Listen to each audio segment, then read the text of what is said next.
Madame, Monsieur, bonsoir et merci d'être avec nous. Je vous souhaite la bienvenue au journal. Voici les titres, les principaux de ce 20h. Fédération camerounaise de football, faut-il espérer une élection dans les brefs délais? Le scrutin annoncé ce jour n'a pas encore eu lieu. Les dernières nouvelles à la suite de la réunion de crise qui se poursuit au siège de l'Africa Foot à Yaoundé. Ce sera avec notre reporter en direct de ce journal. Où est-ce qu'on en est avec le centre des urgences annoncé au Cameroun? C'est déjà 6 mois de retard pour la livraison de cet ouvrage. Le ministre camerounais de la Santé publique était sur le chantier ce jour à Yaoundé. De la politique dans la seconde partie de ce journal consacré au débat. Retour sur le processus électoral camerounais avec la revendication d'une commission électorale nationale indépendante, réactualisée ce jour par l'Union des populations du Cameroun, dite des fidèles. Madame, Monsieur, je vous retrouve dans un très court instant pour les détails.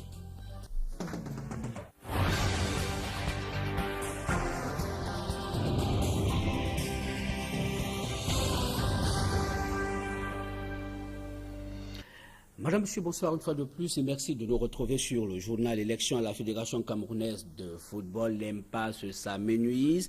Le scrutin annoncé depuis ce matin n'a pas encore eu lieu. Les réunions de crise se sont succédées depuis les services du Premier ministre camerounais jusqu'à la Fédération camerounaise de football. Ces réunions de crise permettent-elles d'espérer au siège de la Fédération camerounaise de football où se trouvent encore des délégués? Nous avons notre reporter Yannick Mbazoua. Bonsoir. Bonsoir, Fénélan. Voilà quelle est la situation en ce moment au siège de Tinga Yaoundé. Actuellement, les 105 membres du comité de l'Assemblée, les 105 délégués qui composent l'Assemblée générale sont encore en concertation. Il y a anguille sur roche actuellement puisque après la première concertation au premier ministère, la deuxième entre parenthèses à la présidence, plus la dernière au sein de la Fédération camerounaise de football qu'a dirigé le ministre des Sports et de l'Éducation physique à Dumgawa, on a proposé à l'Africa Foot de mettre sur pied un bureau consensuel qui exercera pour une durée de 2 ans. Et actuellement, la plupart des membres sont en train de rejeter cette idée et là vraiment on attend encore. Et pourtant, cette idée qui semble la plus favorable par le gouvernement et par l'Africa Foot pourra aussi pour la FIFA pourra empêcher au Cameroun d'être suspendu. Et un clan surtout le président Francis Vang est en train de rejeter cette idée. Donc du côté de Francis Vang, ils ont carrément accepté cette idée pour le plan de Francis Vang. Cette idée, c'est la mise sur pied d'un bureau exécutif qui permet ça de certaines personnes comme Joseph Antoine Bell, un peu plus carrément. Pour l'instant, ils doivent voter puisque l'Assemblée générale reste souveraine. C'est elle qui doit accepter ou rejeter l'idée d'un consensus, d'un bureau consensuel. Voilà Yannick Mbazoua, on retient qu'on s'achemine vers une sortie de crise. Il y a une autre préoccupation qui a bousculé l'opinion camerounaise depuis ce matin, une information qui fait état de l'interpellation de Marlène Vouto, candidate à la succession de Iya Mohamed au même titre que John Begeninde. Marlène Vouto, dit-on, a-t-on appris, a été interpellée ce matin. Est-ce que cette information est fondée? Pour quel motif a-t-elle été interpellée et qu'est-ce qu'il en est en ce moment? Effectivement, la candidate à la présidence de la Fédération camerounaise de football, Marlène Vouto, a été interpellée par les agents de la police judiciaire aux environs de 10 heures. On lui accuse, selon certaines sources, des sources proches de la police judiciaire, on l'accuse d'un détournement d'une escroquerie de 3 millions de francs CFA. Nos sources nous disent pour être libérée, elle a dû payer sur place 800 000 francs et elle a signé une reconnaissance de dette de 10 millions ou 200 000. Donc pour l'instant, elle est libre, elle a retrouvé sa liberté et elle est actuellement ici à la Fédération camerounaise de football. Merci Yannick Mbazoua. Décidément, c'est beaucoup de secousses autour de la succession de Iya Mohamed, lui-même candidat à son propre remplacement. Le président de la Fédération camerounaise de football est dans des ennuis judiciaires, interpellé depuis plusieurs jours et gardé à vue au secrétariat d'État à la défense à Yaoundé.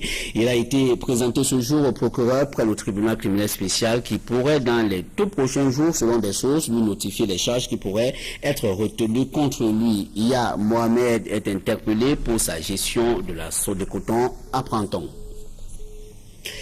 Déjà 6 mois de retard dans la livraison du tout premier centre national des urgences annoncé au Cameroun.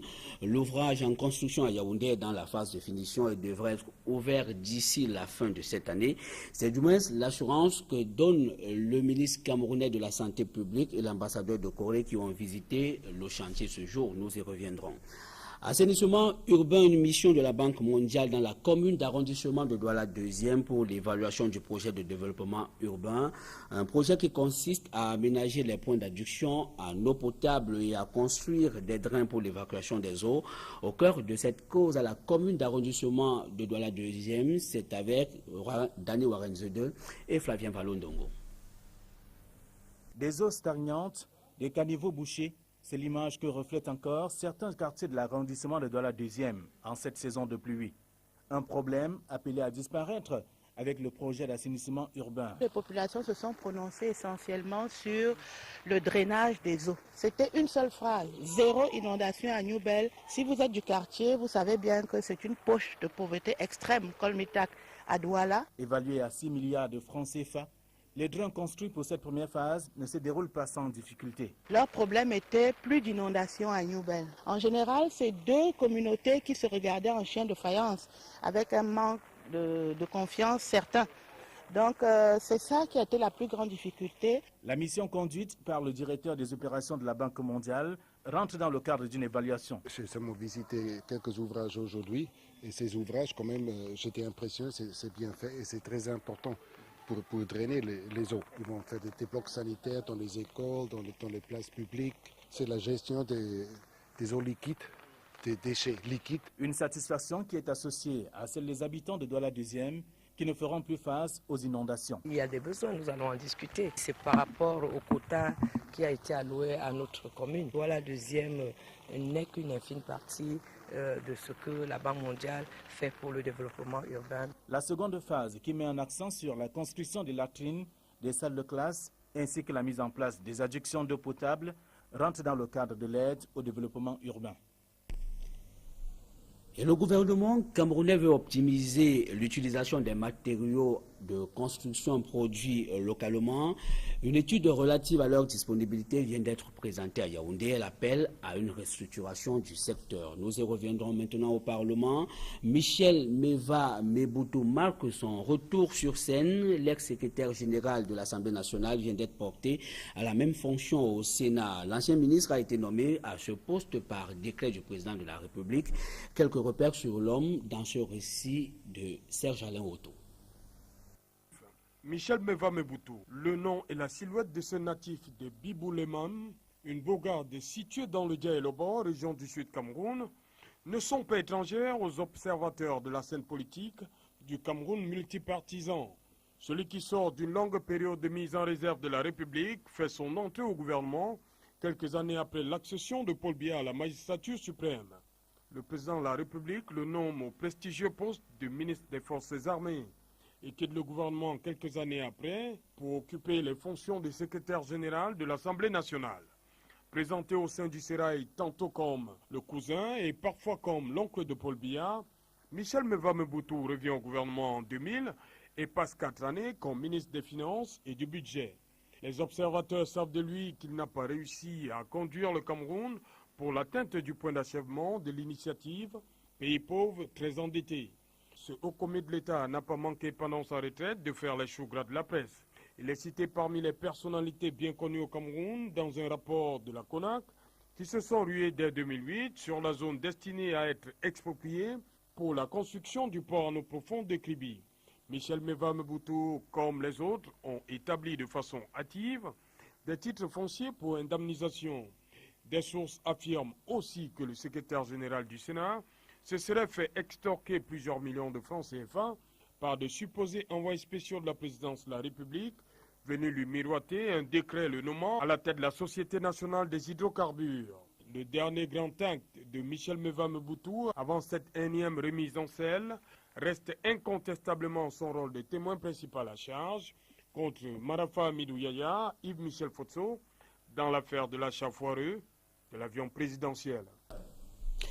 Et Michel Meva-Meboutou et Bernard Wongolo, respectivement, secrétaire général et secrétaire général adjoint du tout premier Sénat camerounais, ont été installés ce jour dans leurs fonctions. Ils promettent de s'investir à fond pour jeter les bases d'un Sénat efficace. L'Union des populations du Cameroun, dite des fidèles, accuse le régime d'entretenir le flou et la division dans le parti historique de 1948. Son comité directeur était face à la presse ce jour dans la ville de Douala. Cette faction de l'UPC réitère son rejet de l'ECAM et milite pour une commission électorale nationale indépendante. Des détails avec Dallas Chana et Jean-Paul Chouniata. Pour les prochaines élections législatives et municipales, l'UPC dit des fidèles exige la mise en place d'une commission électorale nationale indépendante, une institution bâtie sur une base consensuelle entre toutes les forces vives du pays. Le comité directeur de l'Union des populations du Cameroun a déjà engagé des pourparlers. À l'UPC, ses militants font savoir que l'ECAM n'est pas à même de gérer avec impartialité les élections au Cameroun. La position que nous avons tient compte du fait que les élections, ce n'est pas un jeu. Ce n'est pas un accolage de noms qui vont se retrouver dans une scène où ils ne peuvent strictement rien changer parce que l'adversaire a déjà tout bouché. Avec une commission consensuelle, nous sommes sûrs que nous préparons mieux les élections, non pas seulement pour nous, mais pour l'ensemble de la nation. Et sur le tout nouveau bureau du Sénat, le parti du CRAB déplore l'élection d'un sénateur nommé par le président de la République à la tête de cette chambre, pourtant présenté comme un symbole de l'expression populaire. Interrogé sur les divisions qui minent l'UPC, ces dirigeants accusent l'administration et le régime RDPC d'avoir brouillé les cartes en accordant légitimité légale à une faction présentée aujourd'hui comme l'UPC gouvernementale. Un parti qui a décidé de mener sa stratégie en étant arrimé au RDPC et qui accepte donc le projet de société qu'on voit aujourd'hui. Et une autre partie, c'est-à-dire nous, qui pensions que ce n'est pas ça la raison pour laquelle l'UPC a été créée. L'UPC dit des fidèles affirme avoir plusieurs fois initié des campagnes d'explication auprès de la population pour lever l'équivoque autour du label UPC originel et l'UPC fabriqué de toutes pièces pour détourner l'idéologie de ses pères fondateurs, Ruben Oumiobe, Ernest Ouandié et Félix Moumié. Et ce mouvement d'humeur à Bamenda, dans la région du nord-ouest du Cameroun, où des populations sont descendues dans la rue il y a quelques jours pour protester contre le traitement réservé aux malfrats. Ils accusent les forces de maintien de l'ordre d'être de connivence avec des brigands. Des détails dans ce reportage de Edmond Dini et de Julie Ngué. Les habitants de Old Town à Bamenda accusent les forces de l'ordre d'être en complicité avec les malfrats. Ils affirment qu'à chaque fois qu'un brigand est confié à la police, celle-ci le relâche quelques jours après, faisant ainsi courir de nombreux risques à la population. Notre problème dans cette ville, c'est la police. Plus précisément, l'équipe spéciale d'intervention rapide. Elle nous fait plus de mal que de bien. Nous sommes fatigués qu'à chaque fois qu'on leur livre des malfrats, ils les relâchent. Après, ces mêmes malfrats reviennent se venger sur nous. Trop, c'est trop.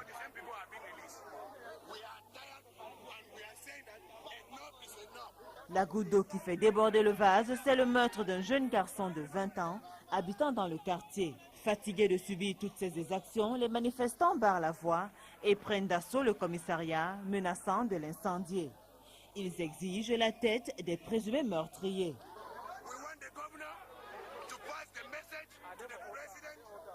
Nous voulons que le gouverneur transmette ce message au président de la République. Nous ne sommes pas contents. Les habitants de la région du Nord-Ouest sont fatigués de ce problème.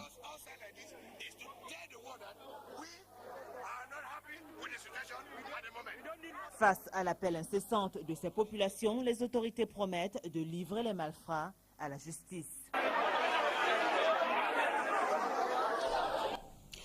Journée mondiale de lutte contre la drépanocytose. Les pouvoirs publics doivent exiger des couples la présentation préalable des résultats des examens prénuptiaux avant toute union. C'est du moins l'avis de certains médecins rencontrés ce jour dans la ville de Douala. La mesure pourra permettre de réduire considérablement le nombre de drépanocytaires au Cameroun, pense-t-il. Florian Fanjo.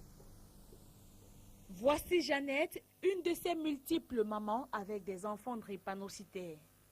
Elle a mis au monde 3 enfants, 2 drépanocytaires et un porteur sain.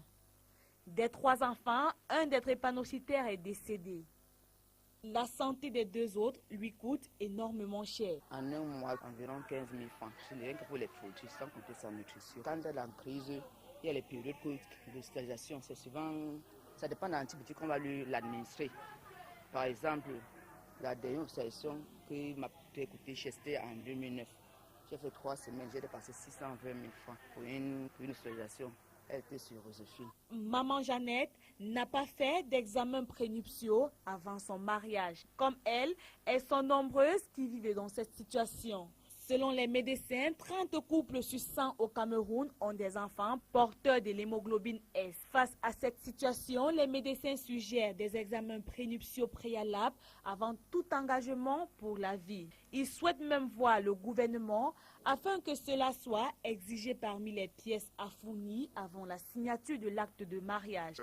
Pour éviter cette maladie, il est important que les mariages, certes, doivent être des mariages d'amour, mais avec le progrès de la science, nous devrions faire des tests prénuptiaux qui permettent à ce que les gens qui se mettent ensemble ne soient pas des véhicules de la maladie. Je pense qu'il faudrait également peut-être faire un coup d'œil vers les pouvoirs publics, s'ils peuvent aider cela, parce que ça peut aussi être une action politique. Exiger qu'avant qu'on ne puisse marier les gens devant l'autorité de l'état civil, qu'en même temps qu'ils présentent leurs actes de naissance, qu'ils puissent présenter également leurs tests prénuptiaux, surtout les taux foyers d'hémoglobine, qui est fondamental. Et ainsi, nous aurons des familles heureuses et des enfants heureux. Ces spécialistes de la santé espèrent réduire les cas de naissance d'enfants drépanocytaires.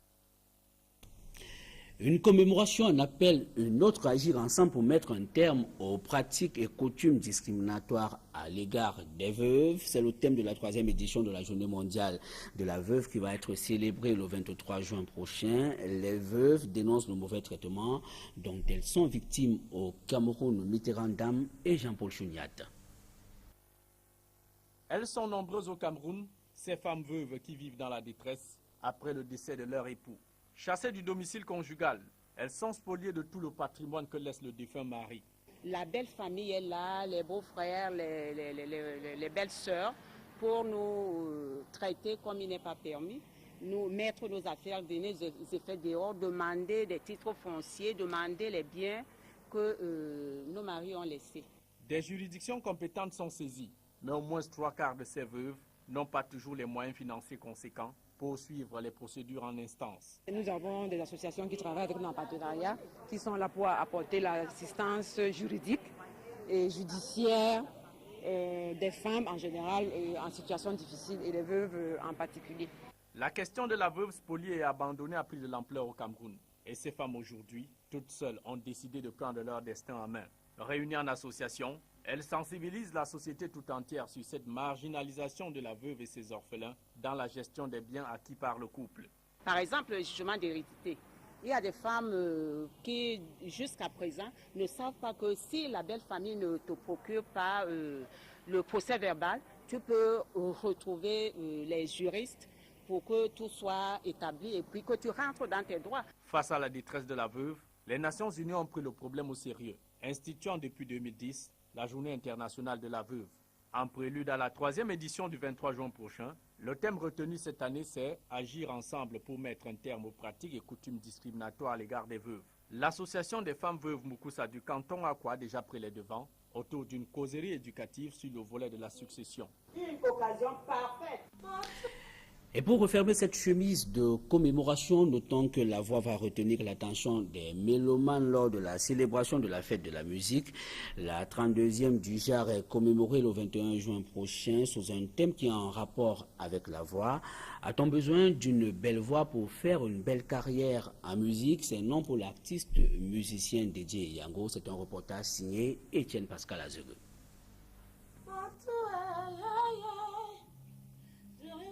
La voix, mélangée à un instrument, donne un son agréable à l'oreille. Les professionnels de l'art musical confèrent ainsi une place primordiale à la voix dans la musique. C'est d'ailleurs pour cette raison que le thème de la 32e édition de la Fête internationale de la musique va tourner autour de ce son émis par les cordes vocales.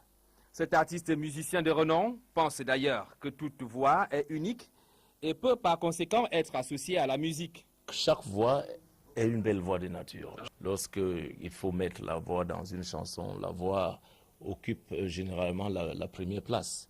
Galvanisés par cet avis du prince des montagnes, nous n'avons pas pu résister à la tentation de passer de la parole au chant. Partout, nous avons beaucoup de problèmes. Abat le tribalisme, abat la corruption.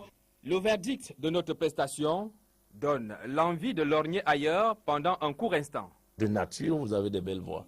Bon, maintenant, s'il faut la mettre en pratique, il faut les mettre en pratique. Enregistrer un album, c'est un autre volet.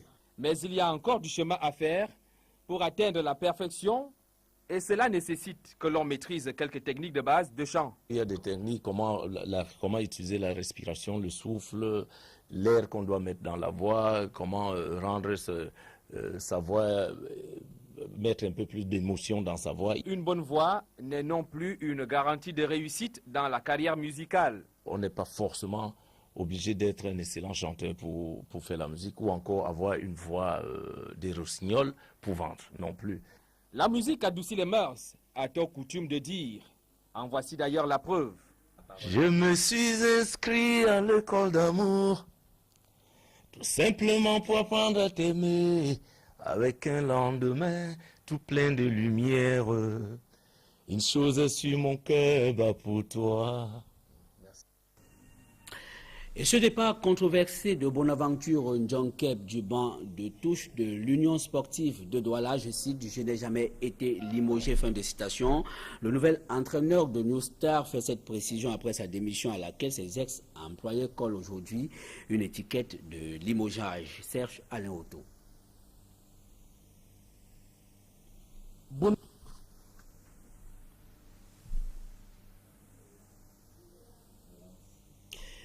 Retour sur ce reportage de Serge Alain autour du départ controversé de Bonaventure Ndjonkep du banc de touche de l'Union sportive de Douala. Après sa démission, une étiquette de limogeage y a été collée. C'est un reportage de Serge Alain Otto. Bonaventure Ndjonkep et Faustin Donke posant ensemble ce 18 juin au stade de la Réunification à Douala, tout un symbole. Si cette poignée de main cristallise l'attention, c'est que le président comme le nouvel entraîneur de New Star de Douala sont des transfuges de l'Union sportive de Douala. Pour sa première séance d'entraînement avec sa nouvelle équipe, Chicha a tenu à préciser les conditions de son départ de l'Union sportive de Douala. En concertation avec le président de l'Union, on a mis un terme à la collaboration qui était la nôtre. Et aujourd'hui, par la force du foot, parce que vous savez, ça va très vite dans un sens comme dans l'autre, je me retrouve dans New Star et je suis très content de travailler.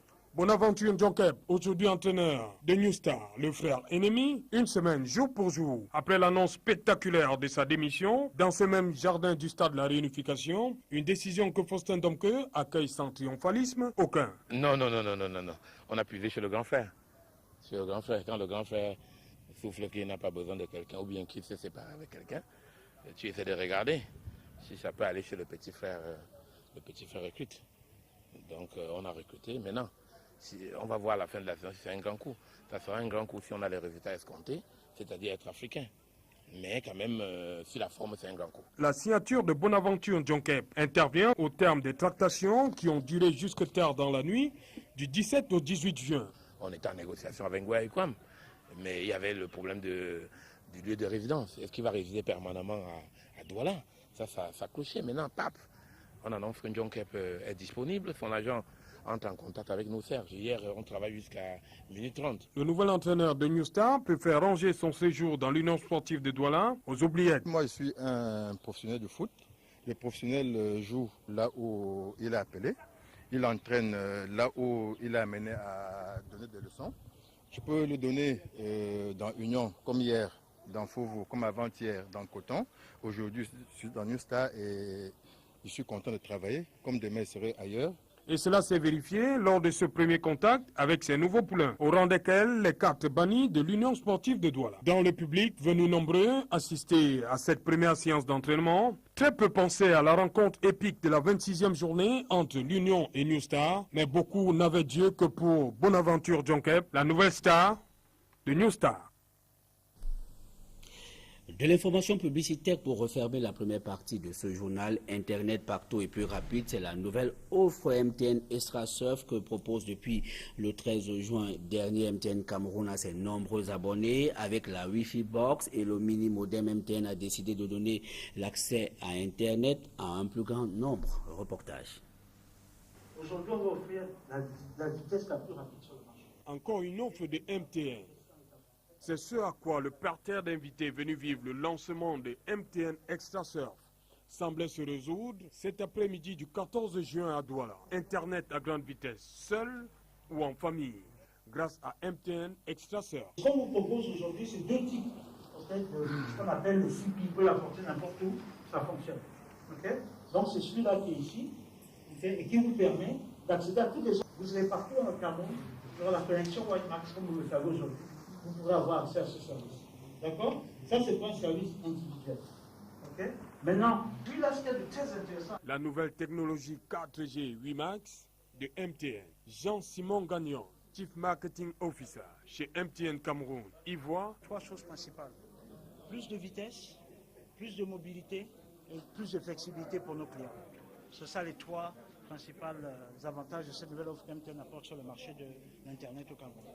MTN a donc décidé d'aller un peu plus loin dans la délivrance des services, car ces nouvelles offres allient à la fois vitesse, flexibilité et mobilité, grâce à l'option Pay as you surf time, qui permet une totale flexibilité d'utilisation, et Extra Surf Night, pour téléchargement des fichiers lourds. Vous achetez ce qu'on appelle un dongle, donc un modem de connexion, okay, et vous utilisez directement où que vous soyez au Cameroun.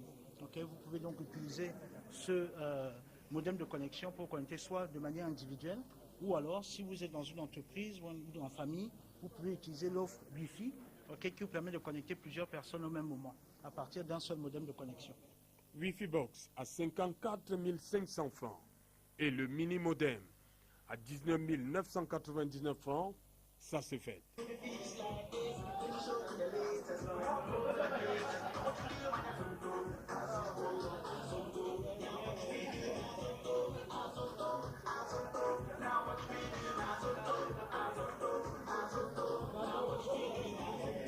Seulement, l'offre de lancement de ces modems disponibles dans les agences MTN Cameroun et partenaires est valable jusqu'au 31 juillet.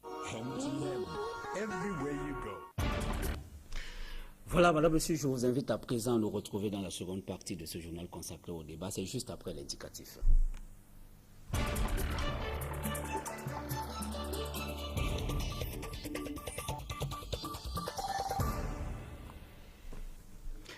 De la politique et du processus électoral camerounais dans la seconde partie de ce journal consacré au débat avec ce soir Hilaire Ham Ekwe. Bonsoir. Bonsoir.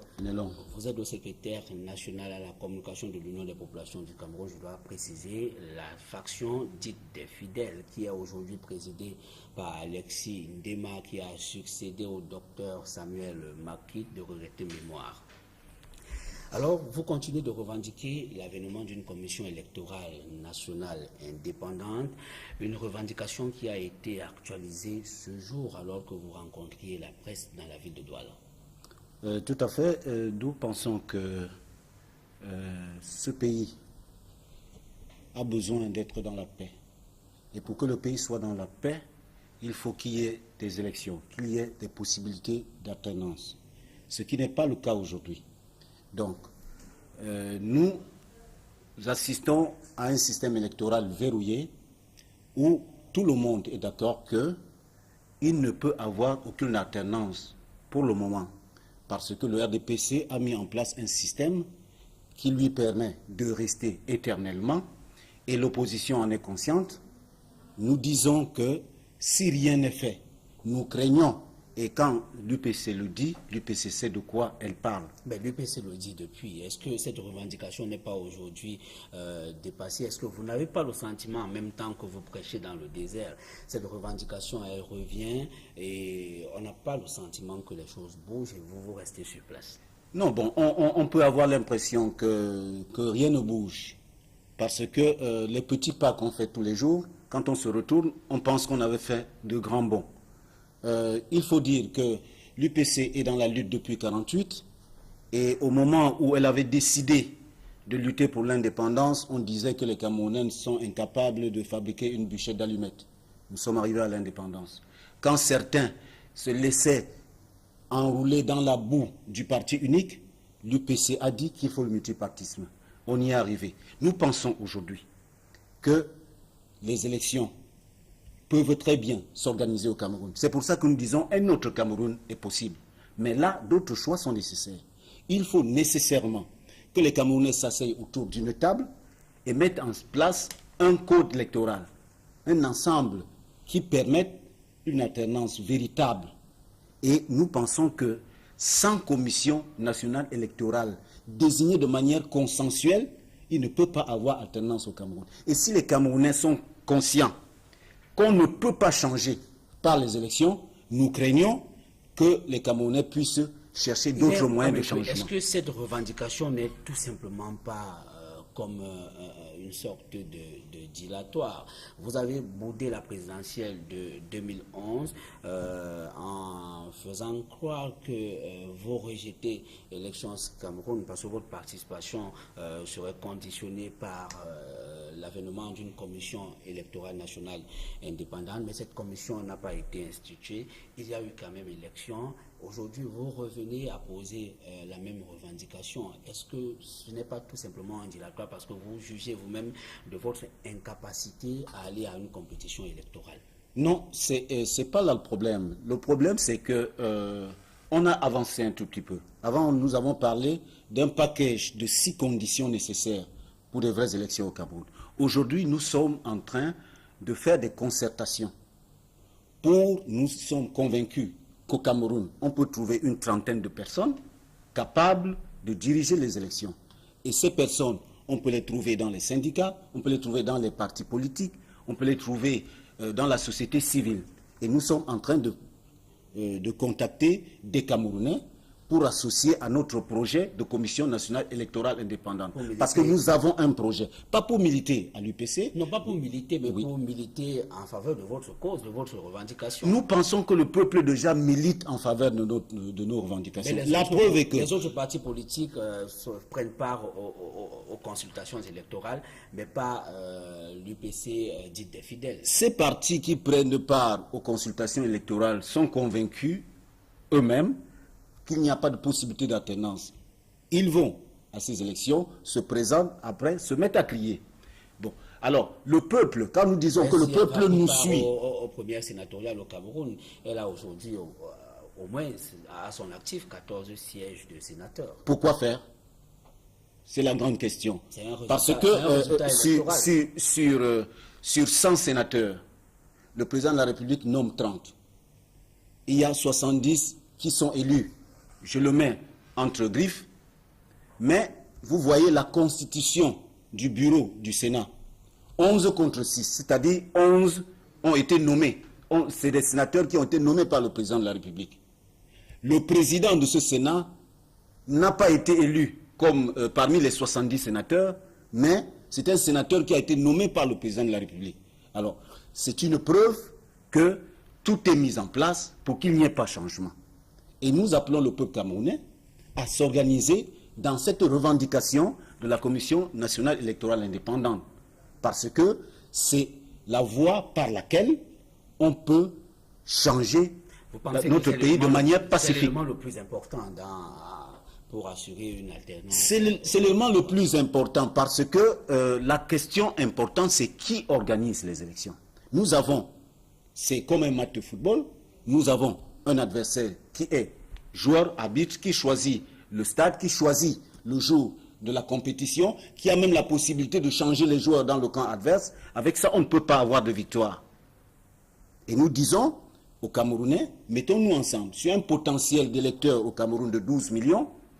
Après tout le tapage que les camps a fait, on nous dit aujourd'hui qu'on a inscrit 5 millions. 5 millions, ça ne donne même pas la moitié du potentiel électoral. Cela veut dire que le peuple camerounais nous écoute. On n'est pas loin des prévisions de 7 millions. C'était 8 millions. Après 7 millions. Bon, peut-être demain, on va descendre à 5, mais ce n'est pas le potentiel électoral du Cameroun. Quand bien même on aura 7 millions d'électeurs, il y aura toujours 5 millions dans le marais. qu'il faut aller chercher pour avoir un véritable changement dans notre pays. Il est fameux que l'UPC dit des fidèles est descendu dans la rue pour dire non à Eleka, mais d'ailleurs, cette action lui a valu un procès qui est en cours. Pour autant, vous ne vous découragez pas. On n'a pas se découragé. Vous avez changé de tactique aujourd'hui. Non, on n'a pas changé de tactique. Descendre une fois de plus dans la rue. Nous allons utiliser toutes les formes de bataille pacifique pour imposer le changement dans notre pays. Nous allons continuer. Et là, nous respectons la loi. La loi nous dit de faire une déclaration. Nous allons continuer à faire des déclarations et à manifester. Appeler les Camerounais à manifester avec nous pour qu'il y ait un véritable changement. Parce que le pouvoir en place a montré qu'il est allergique au dialogue. Les élections municipales et législatives au Cameroun pointent à l'horizon. Est-ce que vous avez le sentiment que d'ici peu, cette revendication pourrait être satisfaite? Si elle n'est pas satisfaite, êtes-vous prêt à aller à ces élections? Nous sommes déjà aux élections. Ce que nous sommes en train de faire, c'est déjà une participation aux élections. Mais si c'est la question de savoir si nous allons présenter des candidats, au moment venu, nous allons aviser. Mais pour le moment, nous disons, la bataille, c'est pour imposer une commission nationale indépendante. Dans l'impasse sur votre participation? Non, pas dans l'impasse. Pas dans l'impasse. Nous pensons. Mais puisque vous conditionnez votre participation à quelques élections, que ce soit par la mise sur pied d'une commission électorale nationale. Ce que nous disons, tant que les élections seront organisées par Elekam, qui est à la solde du RDPC, il n'y aura pas de véritable changement.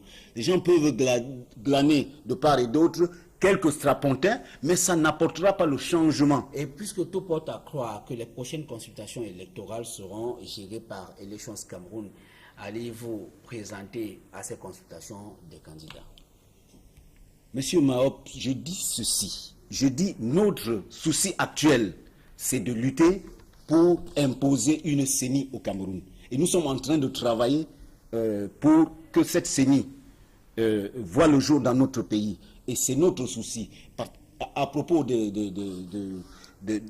élections couplées municipales et législatives, sommes-nous aujourd'hui capables de savoir quand est-ce que ces élections-là auront lieu? Ça, c'est un autre débat.